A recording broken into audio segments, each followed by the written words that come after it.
where President Donald Trump is set to unveil sanctions against China for the theft of US intellectual property, teeing up a second potential confrontation in as many months. And we'll go to you now, Emmanuel Navon. Where do you see this going?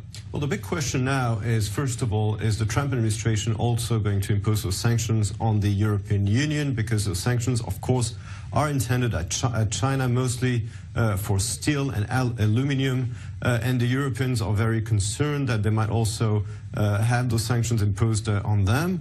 And I think it would be a mistake to impose them on Europe also, because the Trump administration actually needs Europe also to try and challenge China's domination of the market for steel. And I think by creating a rift with its partners, it would make it much harder for the West to handle China, and the way China really upsets the whole balance of the world market for steel and aluminium. And what kind of retaliation are we seeing from China? So China already has announced that it would impose tariffs on agricultural products, because that would touch the electoral base of Donald Trump.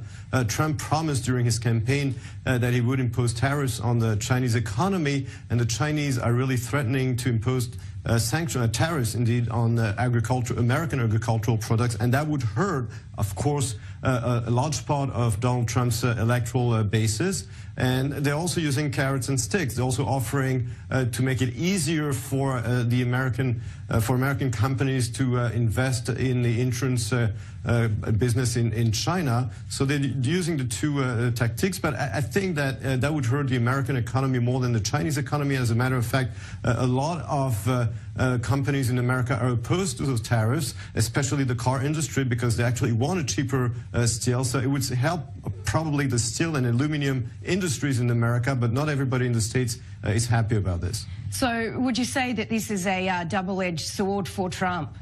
Definitely, I think it is, because, as I said, it might really sound good for some of his voters in America, but at the end of the day, it might damage the American economy. We know that Trump is not a big believer in free trade. This decision also might be challenged at the World Trade Organization, and there the Trump administration might lose there. I mean, Trump has also threatened to just quit the WTO, the World Trade Organization. But as I said, the main danger for the United States is not only that it might hurt the American economy, it's also that it would widen further the rift between America and Europe, when, as a matter of fact, I think they should cooperate to address the many issues that the Chinese economy pose to the world economy. And he's supposed to make this announcement today. What do you expect him to say?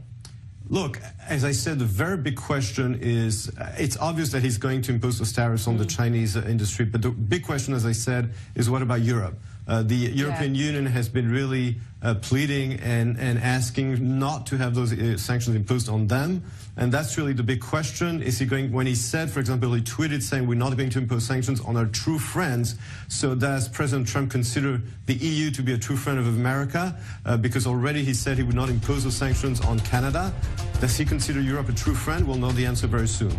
Emmanuel Navon, thank you. And we're taking a